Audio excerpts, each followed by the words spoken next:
Alhamdulillahi Rabbil Alameen. Nahmaduhu wa nasta'inuhu wa nu'minu bihi wa natawakkalu alayhi. Wa na'udhu billahi min shururi anfusina wa min sayyiati a'malina.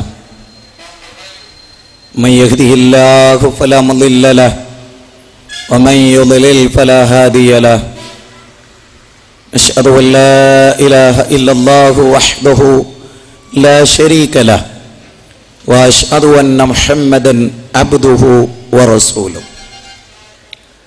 Arsalahu bil huda wa dinil haqq liyudhhirahu 'ala ad-dini kullihi walau karihal musyrikun. Allahumma salli ala Muhammadin wa ala ali Muhammad kama sallaita ala Ibrahim wa ala ali Ibrahim innaka Hamidum Majid. Allahumma barik ala Muhammadin wa ala ali Muhammad kama barakta ala Ibrahim wa ala ali Ibrahim innaka Hamidum Majid. Amma ba'd, fa inna khayral hadisi kitabullah wa khayras sunani sunan Muhammadin sallallahu alayhi wa sallam wa sharral umuri muhdatsatuha wa kullu muhdatsatin bid'ah wa kullu bid'atin dhalalah wa kullu dhalalatin fin nar. Ittaqullaha ibadallah, usikum wa iyaya awwalan bi taqwallah. In uridu illa al-islah mastata'tu wa ma tawfiqi illa billahi alayhi tawakkaltu wa ilayhi unib. Rabbi shrah li sadri wa yassir li amri wahlul 'uqdatam min lisani yafqahu qawli. A'udzu billahi minasy syaithanir rajim. Bismillahir rahmanir rahim. Wa man ahsanu qawlan mimman da'a ila Allahi wa 'amila salihan wa qala innani minal muslimin. ഈ മഹാസമ്മേളനത്തിൻ്റെ വേദിയിലിരിക്കുന്ന ബഹുമാന്യരായ വ്യക്തിത്വങ്ങളെ, തലശ്ശേരിയിലെ bus സ്റ്റാൻഡിനോട് ചേർന്ന് കിടക്കുന്ന ഈ പ്രധാനമായ ഒരു കേന്ദ്രത്തിൽ വളരെ ശ്രദ്ധേയമായ ഒരു സദസ്സിൻ്റെ മുമ്പിലാണ് മൗലിക പ്രാധാന്യങ്ങൾ അർഹിക്കുന്ന ചില വിഷയങ്ങളെ ആരോഗ്യമനുസരിച്ചും സമയത്തിൻ്റെ പരിധിയിൽ നിന്നുകൊണ്ടും ചില ഗൗരവമായ ചിന്താശകലങ്ങളെ ഉത്ബുദ്ധമായ ഈ സദസ്സിൻ്റെ മുമ്പിൽ അവതരിപ്പിക്കുകയാണ് ഈ സുന്ദരമായ സായം സന്ധ്യയിൽ എൻ്റെ മേലർപ്പിതമായിട്ടുള്ള ഉത്തരവാദിത്തമായി ഞാൻ കാണുന്നത്. സഹോദരങ്ങളെ, മനുഷ്യൻ എന്ന് പറയുന്ന മഹാസൃഷ്ടി, അത്ഭുതകരമാണ് അവൻ്റെ സൃഷ്ടിപ്പ്. ഇതര ജീവവർഗങ്ങളിൽ നിന്ന് അവനെ വ്യത്യസ്തനാക്കുന്ന ധാരാളം ഘടകങ്ങളുണ്ട്. അതിലൊന്നാണ് ആത്മാവ് എന്ന് പറയുന്നത്. ആത്മാവിനെ കുറിച്ചുള്ള ചർച്ച ലോകത്ത് എക്കാലഘട്ടത്തിലും നടന്നിട്ടുണ്ട്. എക്കാലഘട്ടത്തിലും മനുഷ്യ ശരീരത്തിലുള്ള ആത്മാവാണ് മനുഷ്യനെ ഇതര ജീവവർഗങ്ങളിൽ നിന്ന് വ്യത്യസ്തനാക്കുന്നത്. ആത്മീയത, ആത്മാവിനെ സംബന്ധിച്ച് തുടങ്ങിയിട്ടുള്ള ചർച്ചകൾ വേദഗ്രന്ഥങ്ങൾ വളരെ കൃത്യമായി നടത്തിയിട്ടുണ്ട്. അതിലൊരു പരാമർശം ഭഗവത്ഗീതയിലുള്ള പരാമർശമാണ്. ആശ്ചര്യമത് വദ്യതദീ തദൈവ ജാന്യ ആശ്ചര്യമോ വന്യശൃണോതി മൃതായ. ആശ്ചര്യം എന്നത്, ആത്മാവ് എന്നത് ആശ്ചര്യകരമായി പറയപ്പെടുന്നു. ഒന്ന്, ആശ്ചര്യപരമായി ചില ആളുകൾ കാണുന്നു, ചില ആളുകൾ അത്ഭുതകരമായി അതിനെ സംബന്ധിച്ച് പറയുന്നു. യസ്അലൂനക അനിർ റൂഹ് ഖുലിർ റൂഹു മിൻ അംരി റബ്ബി വമാ ഊതീതു മിനൽ ഇൽമി ഇല്ലാ ഖലീല. വിശുദ്ധ ഖുർആൻ 17-ാം അധ്യായം 85-ാമത്തെ വചനത്തിൽ പറയാണ്, ആത്മാവിനെ കുറിച്ച് അവർ നിന്നോട് ചോദിക്കുന്നു.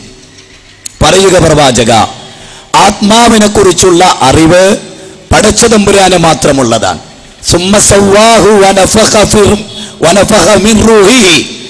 ആ മനുഷ്യന്റെ ശരീരത്തിലേക്ക് അല്ലാഹു സന്നിവേശിപ്പിച്ച അത്ഭുതകരമായ ദൈവികമായ ഒരു പ്രതിഭാസമാണ് ആത്മാവ്. ഖുർആനിന്റെ 32-ാം അധ്യായം 9-ാമത്തെ വചനമാണ്. ആത്മാവ് ഉൾക്കൊള്ളുന്ന മനുഷ്യൻ നന്മ തിന്മകളെ വ്യവച്ഛേദിച്ചു മനസ്സിലാക്കാൻ പഞ്ചേന്ദ്രിയ പരിമിതികളുടെ പരിമിതിയുള്ള മനുഷ്യൻ എന്ന മഹാസൃഷ്ടി എഴുതുവാൻ, ചിന്തിക്കുവാൻ, ഗവേഷണങ്ങൾ നടത്തുവാൻ, പരിവേഷണങ്ങൾ നടത്തുവാൻ, ഗോളാന്തർഘടനയുടെ അത്ഭുത പ്രതിഭാസങ്ങളെ സംബന്ധിച്ച് അഗാധമായി ആലോചിക്കാൻ എല്ലാം കഴിവുള്ള മനുഷ്യൻ കവിത എഴുതാൻ, ആ പുഷ്പമേ അധിക തുങ്കപഥത്തിൽ നീ എത്ര ശോഭിച്ചിരുന്നു രാജ്ഞി കണക്കയെ എന്ന് പാടാൻ, കവിത രചിക്കാൻ വൈഭവമുള്ള കുമാരനാശാൻ എന്ന പ്രതിഭയെ മനുഷ്യന്റെ മാത്രം പ്രത്യേകതയാണ്.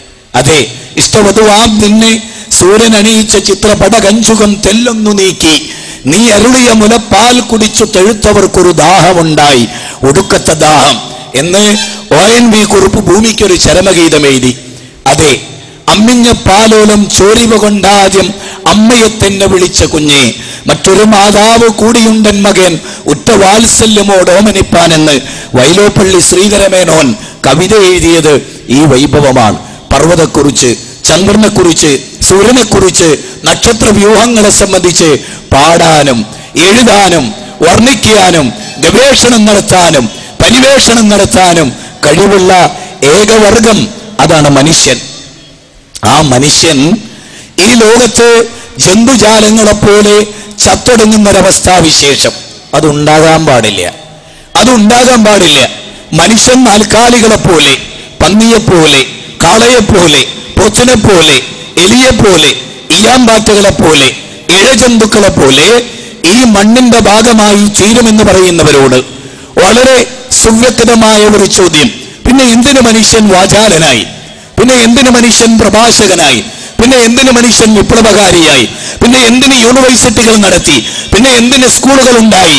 LKG UKGയും +1ഉം +2ഉം ഡിഗ്രിയും അതുപോലെ പല കോഴ്സുകളും, എഞ്ചിനീയറിംഗും MBBSഉം ഇതൊക്കെ എന്തിനുണ്ടായി? മനുഷ്യനെ തിന്നുവാനും കുടിക്കുവാനും ഭോഗിക്കുവാനും മാത്രമുള്ളതാണ് മനുഷ്യന്റെ ജീവിതമെങ്കിൽ, ആനന്ദതുന്തിലമായ ജീവിതത്തിന്റെ ആസ്വാദനമാണ് മനുഷ്യ ജീവിതത്തിന്റെ മൗലിക ലക്ഷ്യമെങ്കിൽ, ഇതര ജീവവർഗങ്ങളിൽ നിന്ന് എന്തിന് മനുഷ്യൻ ബുദ്ധിജീവിയായി? എങ്ങനെ ഇവിടെ രാഷ്ട്രീയ പ്രസ്ഥാനങ്ങൾ ഉണ്ടായി? എങ്ങനെ ഇവിടെ വിദ്യാഭ്യാസ വിചക്ഷണന്മാരുണ്ടായി? എങ്ങനെ ഇവിടെ സർ ഐസക് ന്യൂട്ടൻ ഉണ്ടായി? കോപ്പർനിക്കസ് ഉണ്ടായി, ഗലീലിയോ ഉണ്ടായി, ബ്രൂണോ ഉണ്ടായി, ആൽബർട്ട് ഐൻസ്റ്റീൻ ഉണ്ടായി, ഗ്രിഗർ മെൻഡൽ ഉണ്ടായി, അതുപോലെ W. സ്റ്റീഫൻ ഹോക്കിംഗ് ഉണ്ടായി, എങ്ങനെ കാർൽ മാർക്സ് ഉണ്ടായി, എംഗൽസും ലെനിനും മൊസോളിനിയും അലക്സാണ്ടറും ഡെമോസ്റ്റനീസും പണ്ഡിറ്റ് ജവഹർലാൽ നെഹ്റുവും വാട്ട് ഹാപ്പൻഡ് ഇൻ ഹിസ്റ്ററി എഴുതിയ ഗോർഡൻ ചൈൽഡും അതുപോലെ ഡാസ് ക്യാപിറ്റൽ എഴുതിയ കാർൽ മാർക്സും ഒക്കെ എന്തിനുണ്ടായി? പ്രവാചകന്മാരും വിശ്വാചാരന്മാരും ഋഷീശ്വരന്മാരും മാമുനിവര്യന്മാരും എന്തിന് ലോകത്തുണ്ടായി എന്ന അടിസ്ഥാനപരമായ ചോദ്യം. എന്തിന് തത്വശാസ്ത്രങ്ങൾ ഉണ്ടായി? എന്തിന് ഈ ദർശനങ്ങൾ തമ്മിൽ ഖണ്ഡനങ്ങൾ നടന്നു, മത്സരങ്ങൾ നടന്നു, സംവാദങ്ങൾ നടന്നു? ഗൗരവമായ പഠനം. ഇസ്ലാമിനെ സംബന്ധിച്ചിടത്തോളം ഇസ്ലാം മനുഷ്യന്റെ മുമ്പിൽ ആശയങ്ങളുടെ ഒരു മഹാപ്രപഞ്ചം, ആശയങ്ങളുടെ ഒരു മഹാസാഗരം തീർത്തു. അല്ലേ? ഭൗതികവാദിയോട് ചോദിച്ചു നോക്ക്, മാധവേട്ട, ജീവിതത്തിന്റെ അർത്ഥം എന്താണ്? ജീവിതത്തിന്റെ ലക്ഷ്യം എന്താണ്? ഈ തലശ്ശേരിയിൽ വളരെ ചിന്തിക്കേണ്ട ഒരാളെ പറ്റി ഞാൻ പരാമർശിക്കാം. P. ഗോവിന്ദപിള്ള, കമ്മ്യൂണിസ്റ്റ് സൈദ്ധാന്തികനായ P. ഗോവിന്ദപിള്ള. ഈ അടുത്ത ഏതാനും 2 മാസങ്ങൾക്കുള്ളിൽ അല്ലെങ്കിൽ ഏതാനും ആഴ്ചകൾക്ക് മുമ്പ് മരിച്ചു. ഈ ലോകത്തോട് വിട പറഞ്ഞു. P. ഗോവിന്ദപിള്ളയെ അറിയാത്ത ആരെങ്കിലും ഉണ്ടോ കേരള മണ്ണിൽ? നിറഞ്ഞു നിൽക്കുകയായിരുന്നു. വൈജ്ഞാനികമായ മഹാസ്ഫോടനം അദ്ദേഹത്തിന്റെ മനസ്സിൽ നിന്നുണ്ടായി.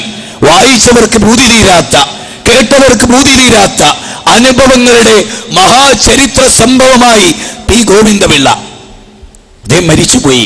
കമ്മ്യൂണിസ്റ്റ് സൈദ്ധാന്തികനായിരുന്നു.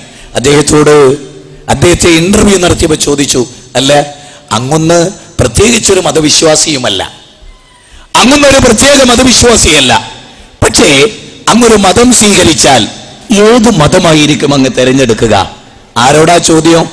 മരിച്ചുപോയ പാണക്കാട് തങ്ങളോടല്ല, അല്ല KP മുഹമ്മദ് മൗലവിയോടല്ല, വക്കം അബ്ദുൽ ഖാദർ മൗലവിയോടല്ല, സ്വദേശാഭിമാനി രാമകൃഷ്ണപിള്ളയോടല്ല, P ഗോവിന്ദപിള്ളയോട്.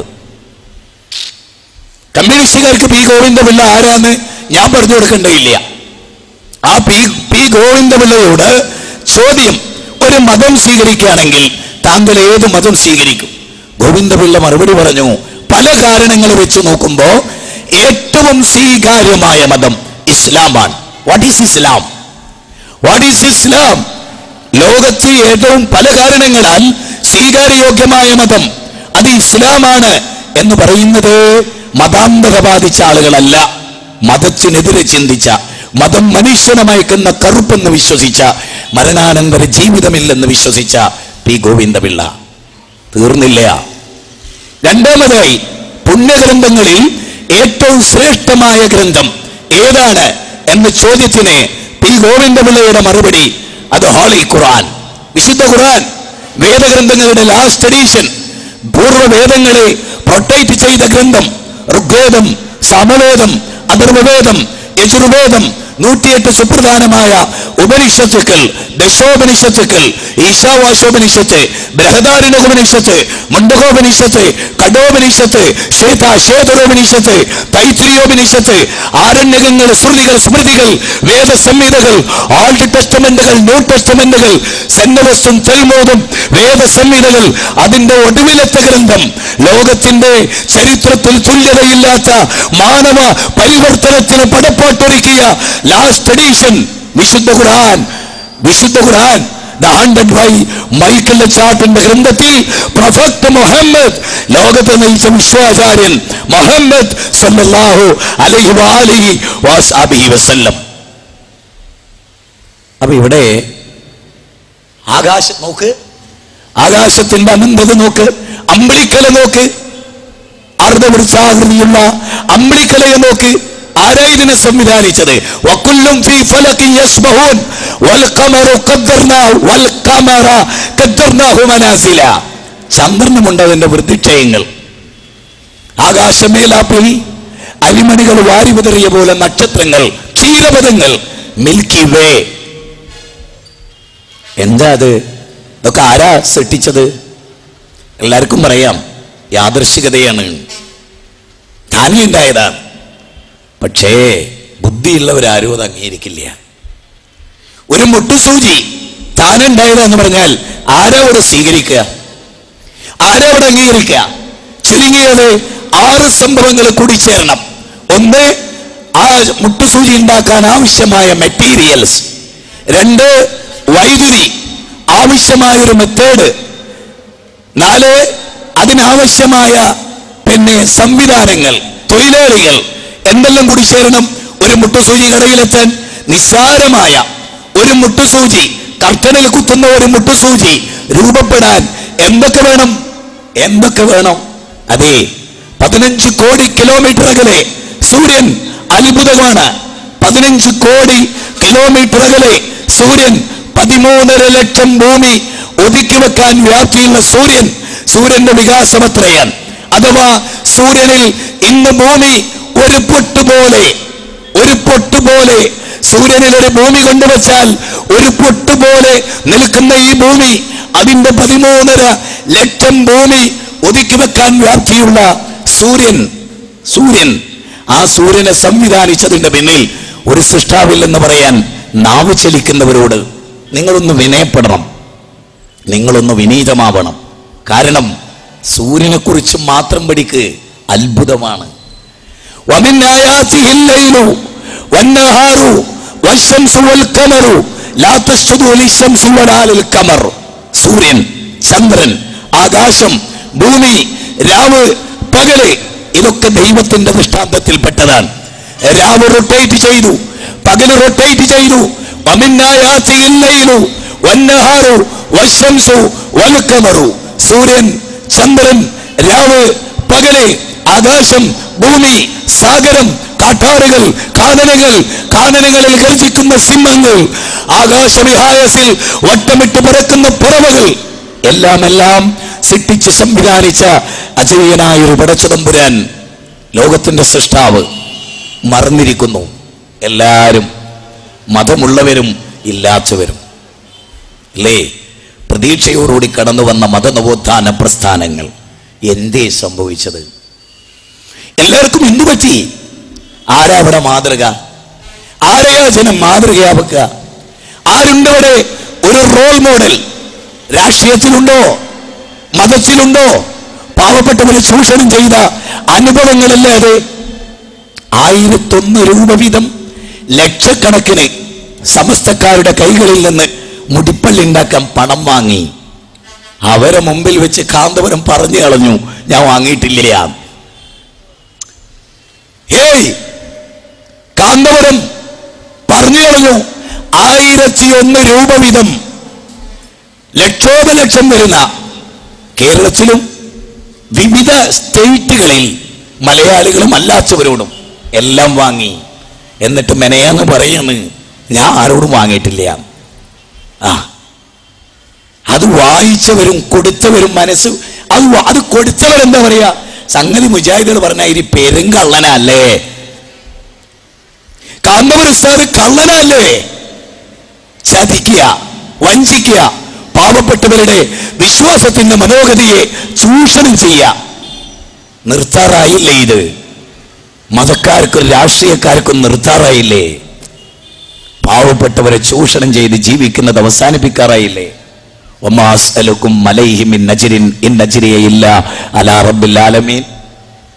നിങ്ങളോട് ജനങ്ങളെ, നിങ്ങളോട് ഞങ്ങളൊന്നും വാങ്ങിയിട്ടില്ല, വാങ്ങുകയുമില്ല.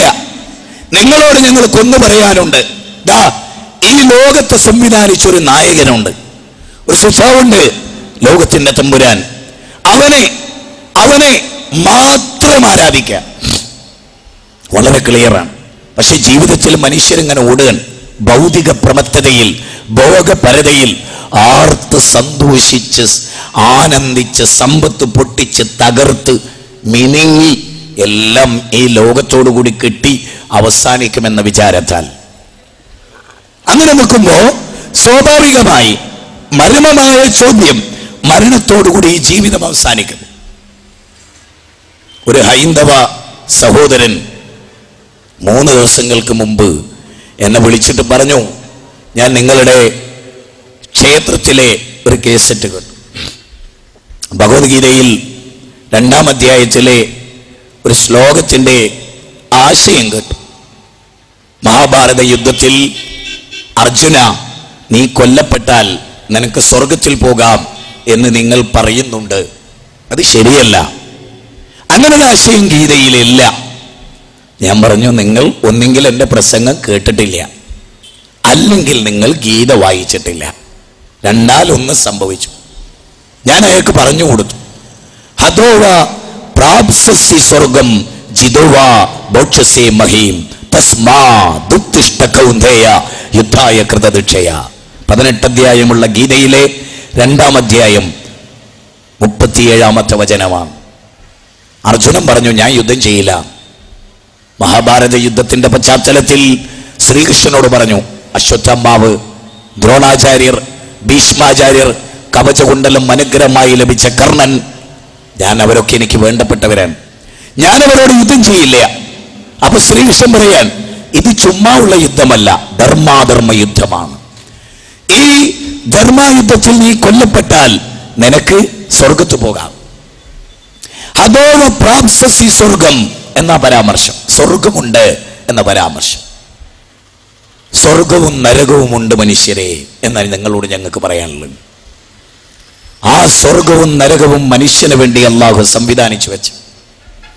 അവനെ ആരാധിക്കാൻ, അവനെ അറിയാൻ ഞങ്ങൾ ക്ഷണിക്കുന്നു.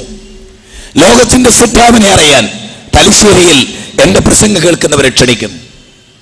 മലവെള്ളപ്പാച്ചിലിൽ ഒലിച്ചു പോകുന്ന ചപ്പുചണ്ടികളെ പോലെ എന്റെ ഉമ്മത്താകും എന്ന് നബി സല്ലല്ലാഹു അലൈഹി വസല്ലമ പറഞ്ഞു. 2 രോഗങ്ങൾ അവരെ പിടികൂടും. ഭക്ഷണത്തലികയിലേക്ക് കഴുകന്മാർ വന്ന് വീഴുന്ന പോലെ എന്റെ ഉമ്മത്തിനെ റാഞ്ചിയെടുക്കാൻ ഒരു ജനപദം തയ്യാറാകും. ഇറാഖിൽ, ഫലസ്തീനിൽ, ചെച്നിയയിൽ, കോസറോവയിൽ, ലബനാനിൽ, ഫലസ്തീനിൽ, അഫ്ഗാനിസ്ഥാനിൽ, പാകിസ്ഥാന്റെ മലമടക്കുകളിൽ എല്ലാം നടന്നത് അതാ. ഭക്ഷണ തലികയിലേക്ക് കഴുകന്മാർ വരുന്ന പോലെ ശത്രുക്കൾ വരും. അപ്പൊ സഹാബത്ത് ചോദിച്ചു, അവരെണ്ണത്തിൽ കൂടുതലായിരിക്കുമോ? ആ മുസ്ലിമീങ്ങൾ എണ്ണത്തിൽ കൂടുതലായിരിക്കുമോ? ബൽ അൻതും കസീർ, അല്ല, അവർ ധാരാളം ഉണ്ടാകും. മുസ്ലിങ്ങൾ ധാരാളം ഉണ്ടാവും, എണ്ണ കൂടുതലുണ്ടാവും, വണ്ണമുണ്ടാകും. പക്ഷേ ഹുബ്ബുദ്ദുനിയ വ കറാഹിയത്തുൽ മൗത്ത്, രണ്ട് രോഗങ്ങൾ അവരെ പിടികൂടും. ഹുബ്ബുദ്ദുനിയ വ കറാഹിയത്തുൽ മൗത്ത്, മരിക്കാനുള്ള വെറുപ്പ്, ദുനിയാവിനോടുള്ള ഇഷ്ക്, മഹബ്ബത്ത്, സ്നേഹം, അടങ്ങാത്ത അഭിനിവേശം, അടങ്ങാത്ത ഒടുങ്ങാത്ത മോഹം. അതൊരു ജനതക്ക് വന്നാൽ ആ ജനത പരാജയപ്പെടും. ഇസ്ലാം ഉൻദുറൂ ഇലാ മൻ ഹുവ അസ്ഫല മിൻകും വലാ തുൻദുറൂ ഇലാ മൻ ഹുവ ഫൗകകും ഫഹുവ അജ്ദറു അല്ലാ തസ്തറു നിഅമത്തല്ലാഹി അലൈക്കും. നിങ്ങൾ നിങ്ങളിൽ താഴ്ന്നവരിലേക്ക് നോക്കും, നിങ്ങളെ മേലെയുള്ളവരിലേക്ക് നിങ്ങൾ നോക്കരുത്. പടച്ചോൻ നിങ്ങളെക്കാൾ അനുഗ്രഹം കുറച്ചു കൊടുത്തവരുണ്ട്, കൂട്ടിക്കൊടുത്തവരുണ്ട്. നിങ്ങൾ കൂടുതലുള്ളവരിലേക്ക് നോക്കരുത്, നിങ്ങൾ നിങ്ങളുടെ താഴെയുള്ളവരിലേക്ക്. ദുനിയാവ് അത്രയേ ഉള്ളൂ. ഒരു ആക്സിഡന്റ് പറ്റിയാൽ, ഒരു അറ്റാക്ക് ഉണ്ടായാൽ അവസാനിക്കാവുന്നതാണ് ഈ ജീവിതമൊക്കെ. ആരതും സമർത്ഥനായ സീസറും പ്രസിദ്ധനായ ഹോമറും സമർത്ഥമറ്റ സോളമൻ തുടങ്ങിയുള്ള വിജ്ഞരും അമർന്നു പോയി കാലചക്ര വിഭ്രമത്തിലെങ്കിലേ. ലോകത്ത് ഉറപ്പിച്ച നെപ്പോളിയൻ ബൊണപ്പാർട്ട്, രാഷ്ട്രാതിർവരമ്പുകൾ വെട്ടിപ്പിടിച്ച Alexander the Great, Demosthenes, Hitler, Mussolini എല്ലാം കഴിഞ്ഞുപോയി. റാംസസ് രണ്ടാമൻ, ഹാമാൻ, കാറൂൻ, ഫിറൗൻമാർ, നമ്രൂദ്മാർ, എത്ര അബൂജഹൽമാർ, Netanyahu, Ariel Sharon, George W Bush, എല്ലാം ഈ ലോകത്ത് പലതും ചെയ്തവർ. ചിലർ ജീവിച്ചിരിക്കുന്നു, ചിലരൊക്കെ ഈ ലോകത്തോട് ഇവിടെ പറഞ്ഞു മരിക്കും. എല്ലാവരും, സായിബാബ മരിച്ചു, രവിശങ്കർ മരിക്കും, അമ്മ മരിക്കും, ഞാനും നിങ്ങളും മരിക്കും, പാണക്കാട് തങ്ങളും മരിച്ചു, ഹബീബുന റസൂലുള്ളാഹി സ്വല്ലല്ലാഹി അലൈഹി വസല്ലം മരിച്ചു.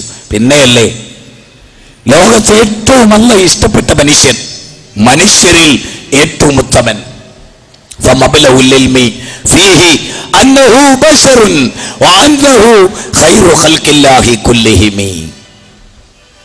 അല്ലാഹു പടച്ച പടപ്പുകളിൽ ഏറ്റവും ശ്രേഷ്ഠനായ മുഹമ്മദ് നബി ഈ ലോകത്തോട് വിട പറഞ്ഞു. ഏറ്റവും നല്ല മനുഷ്യൻ, അദ്ദേഹത്തെ വെല്ലാൻ പോകുന്ന ഒരു മനുഷ്യനും ലോകത്തുണ്ടായിട്ടില്ല, ഇല്ല.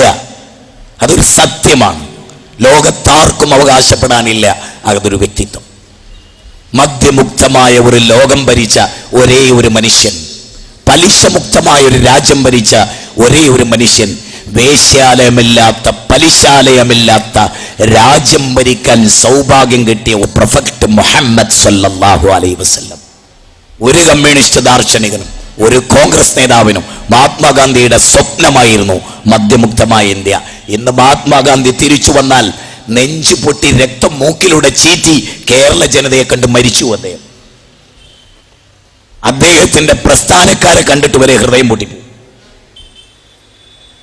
മനസ്സിലായോ? അബ്കാരി കോൺട്രാക്ടർമാരായ രാഷ്ട്രീയ മേലാളന്മാരെ കണ്ട് മഹാത്മാഗാന്ധിക്ക് അറ്റാക്ക് വരും. കേരളത്തിലെ പോലെ കുടിയന്മാർ ജീവിക്കുന്ന ഒരു മണ്ണ് ലോകത്തെവിടെയുള്ളത്? ലോകത്തെവിടെയുള്ളത്? ഫുൾ ടൈം തണ്ണി, കാട്ടറായി സമൂഹം, 24 hours കാട്ടറായിൽ. എല്ലാം കള്ളിന് വേണ്ടി. ആരാ നിന്റെ ഭാര്യ? മദ്യം. ആരാ നിന്റെ അമ്മ? മദ്യം. ആരാ നിന്റെ മകൻ? മദ്യം. ആരാ നിന്റെ ജീവൻ? മദ്യം. ആർക്ക് വേണ്ടിയാ നീ ജീവിക്കുന്നത്? മദ്യത്തിനു വേണ്ടി. ആർക്ക് വേണ്ടിയാ നിന്റെ ആയുസ്? മദ്യത്തിനു വേണ്ടി. ആർക്ക് വേണ്ടിയാ നീ മരിക്കുക? മദ്യത്തിനു വേണ്ടി. ജീവിതം മുഴുവനും മദ്യത്തിനു വേണ്ടി ഒഴിഞ്ഞു വെച്ചവർ, ജീവിതം മുഴുവനും പെണ്ണിനു വേണ്ടി ഒഴിഞ്ഞു വെച്ചവർ, ജീവിതം മുഴുവനും സമ്പാദിക്കാൻ വേണ്ടി ഒഴിഞ്ഞു വെച്ചവർ, എപ്പോഴെങ്കിലും ഒരു തിരിഞ്ഞു നോട്ടം ഇതര ജീവജാലങ്ങളിൽ നിന്ന് എൻ്റെ ജീവിതത്തിൻ്റെ പ്രത്യേകത എന്താണ് എന്ന ഒരു തിരിഞ്ഞു നോട്ടം. അവിടെയാണ് മതം പ്രസക്തമാകുന്നത്.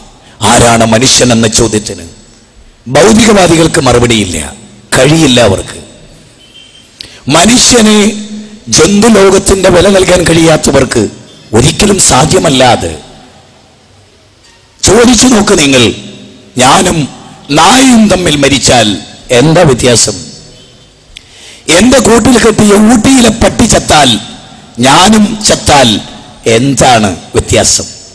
രണ്ടും മണ്ണിന്റെ ഭാഗമാകെന്ന് പറഞ്ഞ മഹാവിഡ്ഢികൾ, വലിയ ബുദ്ധിജീവികൾ. ആലോചിക്കണം. പന്നിയും നായയും മനുഷ്യനും മരണത്തോടുകൂടി തുല്യമാകുമെന്ന് പറഞ്ഞവർ, പല ചോദ്യങ്ങളുടെ മുമ്പിലും തല കുനിച്ചവർ. ഞങ്ങൾക്ക് കുനിക്കേണ്ടി വന്നിട്ടില്ല. ദാ ഇങ്ങനെ ഇങ്ങനെ ഒരു കല്ലിന്റെ മുമ്പിലും ഒരു മരത്തിന്റെ മുമ്പിലും ഒരു ജന്തുവിന്റെ മുമ്പിലും ഒരു മനുഷ്യന്റെ മുമ്പിലും കുനിയാത്ത ശിരസ്. അള്ള പഠിപ്പിച്ച, ആൺകുട്ടികളാകാൻ പഠിപ്പിച്ച ശിരസ്. എത്ര കൃത്യമാണത്. ലോകത്തിന്റെ സിട്ടാവിന്റെ മുമ്പിൽ തലകുനിക്കാൻ. ആരാ ലോകത്തിന്റെ സിട്ടാവ്? മുഹമ്മദ് നബിയാണോ? യേശുക്രിസ്തുവാണോ? ആണോ? ശ്രീരാമനും ശ്രീകൃഷ്ണനുമാണോ? അമ്മയും ദേവിയും ബീവിയുമാണോ? അമ്പിയാക്കളും ഔലിയാക്കളും മലക്കുകളും ജിന്നുകളുമാണോ? അള്ളാഹുവിന്റെ ഏതെങ്കിലും ഒരു സൃഷ്ടി ആരാധിക്കപ്പെടാൻ അർഹമാണോ? ആണോ പ്രിയപ്പെട്ടവരെ? ആണോ? അല്ല എന്നുള്ളതാണ് സത്യം. ഒരു സൃഷ്ടിയും ആരാധിക്കപ്പെട്ടുകൂടാ. ഒരു പർവ്വതവും ആരാധിക്കപ്പെട്ടുകൂടാ. ഒരു കടലും ആരാധിക്കപ്പെട്ടുകൂടാ. ഒരു സൂര്യനും ചന്ദ്രനും ആരാധിക്കപ്പെട്ടുകൂടാ. ഞാൻ 2 ആഴ്ചകൾക്ക് മുമ്പ് ഒരു ബസ്സിൽ യാത്ര ചെയ്യുകയും ആ യാത്രക്കിടയിൽ ഒരു പാട്ട്, ബസ്സിലിട്ടിരിക്കുന്ന പാട്ട്, അതിൻ്റെ 2 വരി ഞാൻ ഏറെ ചിന്തിച്ച 2 വരികൾ. ആ 2 വരി ഇങ്ങനെയാണ്. അബദ്ധമാണ് ആ 2 വരി. ഏതാത്? ഭാഗ്യനക്ഷത്രങ്ങളെ നിങ്ങൾ നിർവചിക്കുന്നു ജയവും പരാജയവും എന്നാണ് വരി. എങ്ങനെ? ഭാഗ്യനക്ഷത്രങ്ങളെ നിങ്ങൾ നിർവചിക്കുന്നു ജയവും പരാജയവും. മനുഷ്യന്റെ ജീവിതത്തിന്റെ ജയാപജയങ്ങൾ നിർണയിക്കുന്നത് നക്ഷത്രങ്ങളാകുന്നു എന്ന മൂഢവിശ്വാസം എത്ര ജീവിതം പൊലിഞ്ഞുപോയി. വാരഫലത്തിന്റെ പേരിൽ, ചൊവ്വാദോഷത്തിന്റെ പേരിൽ, ശനിദശയുടെ പേരിൽ എത്ര കുട്ടികളുടെ ജീവിതമാ തൊലഞ്ഞു പോയത്. അനുവദിക്കപ്പെട്ട പുരുഷന്റെ കരസ്പർശനമേൽക്കാൻ, ഒരു ചുംബനമേൽക്കാൻ കൊതിച്ച എത്ര പെണ്ണുങ്ങളുടെ ജീവിതമാണ് അന്ധവിശ്വാസം കൊണ്ട് പൊലിഞ്ഞു പോയത്. അപ്പൊ സഹോദരങ്ങളെ, ഭാഗ്യ നക്ഷത്രങ്ങൾ മനുഷ്യന്റെ ജീവിതത്തെ നിർണയിക്കുന്നു എന്ന വിഡ്ഢിത്തം. ചൊവ്വയും ചന്ദ്രനും നക്ഷത്രങ്ങളും ശാസ്ത്രത്തിന്റെ പഠനങ്ങൾക്ക് വിധേയമാണ്. മനുഷ്യ ജീവിതത്തിൽ ഇടപെടാനുള്ള വിവേകമോ ബുദ്ധിയോ പ്ലാനിങ്ങോ ഒന്നും ആ വർഗത്തിലില്ല, ആ സൃഷ്ടിപ്പിനില്ല. അന്ധവിശ്വാസമാണ്. ഒരു കാര്യം എല്ലാവരും അറിയണം. ഗുരുവായൂരപ്പന്റെ സന്നിധാനത്തിൽ ചെന്ന് ഒരു കുട്ടിയെ, തുലാഭാരത്തിന് ശേഷം ഒരു കുട്ടി കിട്ടിയാൽ അത് ഗുരുവായൂരപ്പനല്ല നിങ്ങൾക്ക് തരുന്നത്, പ്രപഞ്ചത്തിന്റെ നാഥനാണ്. സത്യം, അതാണ് സത്യം. യേശുക്രിസ്തുവിനെ വിളിച്ചാൽ യേശുക്രിസ്തു അല്ല നിങ്ങൾക്ക് കുട്ടിയെ തരുന്നത്, പ്രപഞ്ചത്തിന്റെ നാഥനാണ്. നിങ്ങൾ മുഹമ്മദ് നബിയെ വിളിച്ച് പ്രാർത്ഥിച്ചാൽ നിങ്ങൾക്ക് അതിനൊരു റിസൾട്ട് ഉണ്ടായാൽ അത് മുഹമ്മദ് നബി അല്ല തരുന്നത്, അള്ളാഹുവാണ്. അറിയണം. അത് മനസ്സിലാക്കാതെ സൃഷ്ടാവിന്റെ വിധി, അവന്റെ നിർണയം, അവന്റെ തലയിലയിച്ച് അത് മാത്രമാണ് ഈ ലോകത്ത് നടക്കുന്നത്. ആർക്കും അതിൽ ഇടപെടാൻ കഴിയില്ല. ആരുടെ ജീവിതത്തിനും അതിൽ പങ്കില്ല. പടച്ചതമ്പുരാൻ നിർണയിച്ചതല്ലാതെ ഇവിടെ ഒരു വിശ്വാസിയുടെയും, വിശ്വാസിയല്ലാത്തവന്റെയും ജീവിതത്തിൽ നടക്കണില്ല. അവിടെ നമുക്ക് ചില ചോദ്യങ്ങൾ. എന്താണ് യഥാർത്ഥത്തിൽ ദൈവവിശ്വാസം? പഠിക്കേണ്ടത് തന്നെയാണ് ഇന്നത്തെ നൂറ്റാണ്ടിൽ, അല്ലേ? ആരെയാണ് നമ്മൾ ആരാധിക്കുന്നത്? ഞാൻ പലപ്പോഴും ആലോചിച്ചിട്ടുണ്ട്. ഒരൊറ്റ പോയിന്റ് മാത്രം പറയാം, ചിന്തിക്കാൻ. ഒരേ ഒരു പോയിന്റ്. സത്യത്തിൽ സായിബാബ മരിക്കുന്നതിൻ്റെ തൊട്ട് മുമ്പ്, 10 ദിവസങ്ങൾക്ക് മുമ്പ്, പുട്ടപ്പർത്തിയിൽ നിന്നുള്ള ഒരു വാർത്ത, ഒറ്റ പോയിന്റാ പറയുന്നത്. സായിബാബക്ക് വേണ്ടി പുട്ടപ്പർത്തിയിൽ കൂട്ടുപ്രാർത്ഥന നടന്നു. നിങ്ങൾ സായിബാബക്ക് വേണ്ടി പ്രാർത്ഥിക്കുക. ഞാനത് വായിച്ചപ്പോൾ ഒരുപാട് ഇരുന്ന് ചിന്തിച്ചു. പുട്ടപ്പർത്തിയിൽ സായിബാബക്ക് വേണ്ടി കൂട്ടുപ്രാർത്ഥന. ഓ, അപ്പൊ അതുവരെ സായിബാബയോട് പ്രാർത്ഥിച്ച ജനങ്ങൾ ഇന്നു മുതൽ സായിബാബക്ക് വേണ്ടി വേറെ ആരോടോ പ്രാർത്ഥിക്കുന്നു. സായിബാബക്ക് വേണ്ടി പ്രാർത്ഥന, സായിബാബയോട് കൂട്ടത്തോടെ പ്രാർത്ഥന എന്നല്ല, സായിബാബക്ക് വേണ്ടി അതാരോടാ മാധവ? അതാരോടാ സുരേന്ദ്ര? ആ സായിബാബയ്ക്ക് വേണ്ടി പ്രാർത്ഥിച്ച ശക്തി ആരാ? അവനാണ് അല്ലാഹു, അൽ ഇലാഹ്, ദീദീവികൻ, വിരാട് പുരുഷൻ, ഹിരണ്യഗർഭൻ, ലോകത്തിന്റെ സൃഷ്ടിനാഥൻ. സമ്മതിച്ചോ? അതുവരെ സായിബാബയോട് പ്രാർത്ഥിച്ച ബാബേട്ടൻ സായിബാബയ്ക്ക് വേണ്ടി പ്രാർത്ഥിക്കുന്നു. സായിബാബയെ രക്ഷിക്കണമെന്ന് പ്രാർത്ഥിക്കുന്നതിനിടയിൽ സായിബാബ മരിച്ചു എന്നുള്ള ന്യൂസ് കിട്ടിയാൽ ആ ഭക്തന്റെ ഒരു മാനസികാവസ്ഥ എന്തായിരിക്കും? എന്നാൽ ഇസ്ലാം പരിചയപ്പെടുത്തുന്ന ദൈവത്തിന് മരണമില്ല. മരണമില്ലാത്ത ദൈവം അല്ലാഹു. വിശുദ്ധ ഖുർആൻ പറയാൻ അല്ലാഹു ലാ ഇലാഹ ഇല്ലാ ഹുവൽ ഹയ്യുൽ ഖയ്യൂം. അല്ല എന്ന് പറഞ്ഞാൽ മുസ്ലിങ്ങൾ അല്ലാ എന്ന് വിളിക്കണ്ടല്ലോ. ആരാ അല്ലാ? അവനാകുന്ന ആരാധനക്കർഹൻ. അവൻ എന്നെന്നും ജീവിച്ചിരിക്കുന്നവൻ, എല്ലാം നിയന്ത്രിക്കുന്നവൻ. ആദം അലൈഹിസ്സലാം പരിചയപ്പെടുത്തിയ പടച്ചോൻ ഒരു പോയിന്റാ പറയുന്നത്, ക്ലിക്ക് ചെയ്യുന്ന പോയിന്റാ. ആദം നബി ഏതൊരു ദൈവത്തോട് പ്രാർത്ഥിച്ചുവോ ആ ദൈവത്തെ വിട്ട് മറ്റൊരു ദൈവത്തെ നോഹ പ്രവാചകൻ പ്രാർത്ഥിച്ചില്ല, ആരാധിച്ചില്ല. അപ്പൊ ഈ സദസ്സിൽ ഞാൻ ഇങ്ങനെ ചോദിക്കാൻ, നിങ്ങളെ ഇഷ്ടദേവത ആരാണ്? നിങ്ങളുടെ ഇഷ്ടദേവൻ ആരാണ്? നിങ്ങൾ ആരാധിക്കുന്ന ഇപ്പൊ ശ്രീ കരുണാകരൻ ഗുരുവായൂരപ്പന്റെ ഭക്തനായിരുന്നു. ഗുരുവായൂരപ്പന്റെ സന്നിധിയിലാണ് എല്ലാം പറയാം. എന്നാൽ ഏറ്റവും വലിയൊരു അത്ഭുതം പറയാം. ആദം അലൈഹിസ്സലാം മുതൽ 1.25 ലക്ഷത്തോളം പ്രവാചകന്മാരിൽ ഒരാളും പടച്ചോനെ വിട്ടിട്ട് വേറൊരു സൃഷ്ടിനെ പിടിച്ചില്ല, വേറൊരാളെ ആരാധിച്ചില്ല. ആദം അലൈഹിസ്സലാം വിളിച്ചു പ്രാർത്ഥിച്ച അതേ ദൈവം നൂഹ് നബിയുടെ കാലത്ത് 950 വർഷം നൂഹ് നബി ആ അള്ളാനെ വിളിച്ചു. 80ാമത്തെ വയസ്സിൽ ആ അള്ള മരിച്ചില്ല. പോയിന്റാണ്. ആ നോഹ പ്രവാചകൻ മരിച്ചു. അതിനുശേഷം മറ്റു പ്രവാചകന്മാർ അവരും ആ നോഹ പ്രവാചകൻ ആരാധിച്ച പടച്ചോനെ. ആ നൂഹ് നബിയുടെ കാലം കഴിഞ്ഞു.